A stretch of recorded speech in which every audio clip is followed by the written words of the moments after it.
दोस्तों दुनिया के 150 से ज्यादा देशों को अब सबसे बड़ा झटका लगने वाला है और चीन से दोस्ती निभाना इन देशों को भारी पड़ने वाला है। किस तरह से चीन ने बड़ा धोखा दिया है इन देशों को, इसके बारे में इस वीडियो में हम जानेंगे। इसके अलावा दूसरी खबर और भी ज्यादा इंटरेस्टिंग होने वाली है, जहां पर पाकिस्तान ने यूएन में अपनी सीट के लिए रशिया, चीन और तुर्की से मदद की गुहार लगाई है। क्या रूस पाकिस्तान की इस रिक्वेस्ट को मानता है या फिर नहीं, जानेंगे इस वीडियो में। दोनों खबर काफी इंटरेस्टिंग है, इसीलिए वीडियो को अंत तक जरूर देखिएगा। लेकिन वीडियो शुरू करने से पहले मैं आप सभी से माफी मांगना चाहता हूं, क्योंकि आज किसी बग के कारण कल वाली ही वीडियो मॉर्निंग में हमारे से गलती से अपलोड हो गई थी। जब मुझे 2-3 कमेंट आए तब हमने उस चीज को नोटिस किया, फिर मैंने उस वीडियो को हटा दी। लेकिन उसके लिए मैं माफी चाहता हूं, अगली बार हम जरूर ध्यान देंगे। तो चलिए दोस्तों शुरू करते हैं इस वीडियो को। दरअसल दोस्तों सामने निकल कर आ रही लेटेस्ट अपडेट के अनुसार चीन के बेल्ट एंड रोड परियोजना को एक बड़ा झटका लगा है, क्योंकि इस परियोजना की हकीकत अब दुनिया भर के सामने आती दिखाई पड़ रही है। भारत ने बेल्ट एंड रोड इनिशिएटिव से किनारा कर लिया था, क्योंकि हमें ये बात शुरू से ही पता थी कि चीन इस प्रोजेक्ट का इस्तेमाल करके सिर्फ दूसरे कमजोर देश को अपना गुलाम बनाना और अमीर देशों से भारी इंटरेस्ट रेट लेकर पैसा कमाना चाहता है, जिसकी वजह से हमने कई देशों को पहले ही चेतावनी भी दी। पर दुनिया के अधिकतर देशों को लगा कि भारत बेल्ट एंड रोड परियोजना से सिर्फ इसलिए मना कर रहा है क्योंकि इसकी शुरुआत चीन ने की थी। बता दें कि यह परियोजना 2013 में शुरू की गई थी और चीन के राष्ट्रपति शी जिनपिंग का सपना था कि इस परियोजना को सफल बनाया जाए। बेल्ट एंड रोड परियोजना के तहत चीन एशिया को दुनिया भर के देशों से एक मजबूत व्यापार मार्ग से जोड़ना चाहता था, जिसके तहत हर देश में इंफ्रास्ट्रक्चर का विकास किया जाता और इससे चीन के एक्सपोर्ट बेस्ड अर्थव्यवस्था को मजबूती मिलती। ये करने के लिए चीन भारी भरकम कीमत पर दूसरे देशों को लोन दे रहा था। लेकिन अब ग्लोबल लेवल पर एक बड़े रिसर्च इंस्टीट्यूट की तरफ से अफ्रीका के 3 देश इक्वाडोर, जाम्बिया, कोंगो में केस स्टडी की गई, जिसके तहत बेल्ट एंड रोड परियोजना के अंतर्गत बनाए जा रहे प्रोजेक्ट और इंफ्रास्ट्रक्चर को स्टडी किया गया।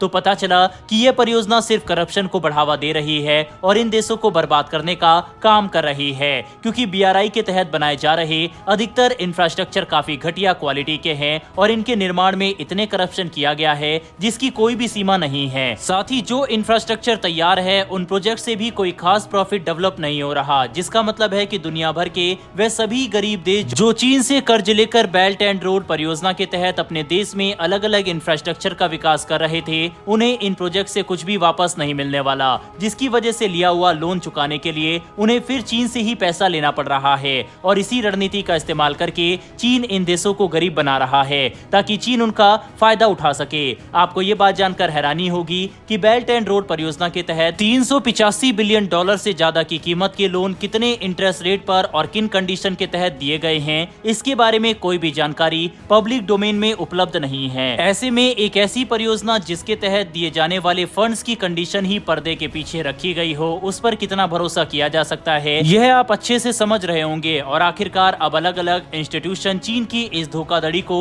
दुनिया के सामने ला रहे हैं और यही कारण है कि दुनिया के वे सभी देश परेशान है जो इस परियोजना के अंतर्गत आते हैं। बहरहाल बढ़ते हमारी दूसरी अपडेट की तरफ, ये खबर पाकिस्तान को लेकर आ रही है, जिसने अब ग्लोबल प्लेटफॉर्म पर अपनी मौजूदगी दर्ज करने के लिए एक बड़ा कदम उठाया। पाकिस्तान की तरफ से रूस, चीन और तुर्की से मदद मांगी गई है ताकि ये देश एक साथ मिलकर साल 2025 से 26 के टर्म के लिए पाकिस्तान को संयुक्त राष्ट्र सुरक्षा परिषद में नॉन परमानेंट मेंबर की सीट दिला सके। इस वक्त 2024 से 25 के लिए Algeria, Guyana, south Korea, Slovenia नए नॉन परमानेंट मेंबर के तौर पर काम कर रहे हैं। ऐसे में पाकिस्तान चाहता है कि इन देशों के बाद उसे भी इस एलिट ग्रुप का हिस्सा बनने का मौका मिले। हालांकि पाकिस्तान का एक ऐसे ग्रुप में कोई भी काम नहीं जो विश्व की परेशानियों को सुलझाने का काम करता है, क्योंकि फिलहाल दुनिया की सबसे बड़ी परेशानी पाकिस्तान ही बन चुका है, जिसके अंदर आतंकवादियों को खुली शरण मिलती है और पाकिस्तान चीन के माउथपीस की तरह काम करता है। साथ ही भारत के खिलाफ पाकिस्तान चीन की प्रॉक्सी बन चुका है। ऐसे में इस देश का ग्लोबल लेवल पर कोई भी प्रभाव नहीं है, पर पाकिस्तान पिछले कुछ दिनों से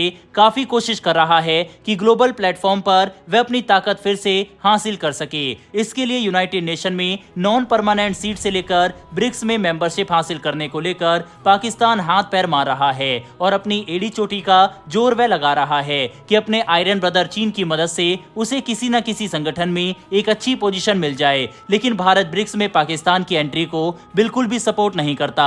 ऐसे में यह देखना काफी इंटरेस्टिंग होगा कि जब पाकिस्तान ब्रिक्स में शामिल होने के लिए एप्लीकेशन देगा तो भारत इस पर कैसा रिएक्शन इंडिकेशन देता है। साथ ही क्या यूनाइटेड नेशन में रूस पाकिस्तान का समर्थन करता है या फिर नहीं, ये भी देखना इंटरेस्टिंग होगा। बहरहाल दोस्तों, इस वीडियो में इतना ही। दोनों ही खबरों के ऊपर अपनी राय कमेंट बॉक्स में लिखकर बताइएगा। साथ ही अगर आपको ये इन्फॉर्मेशन और वीडियो पसंद आई हो तो वीडियो को लाइक करके हमारी आने वाली डेली वर्ल्ड अफेयर से जुड़ी ऐसी वीडियो के लिए चैनल को सब्सक्राइब कर बेल नोटिफिकेशन अवश्य दबा लें। फिर मिलेंगे ऐसी एक नई वीडियो के साथ। धन्यवाद। जय हिंद।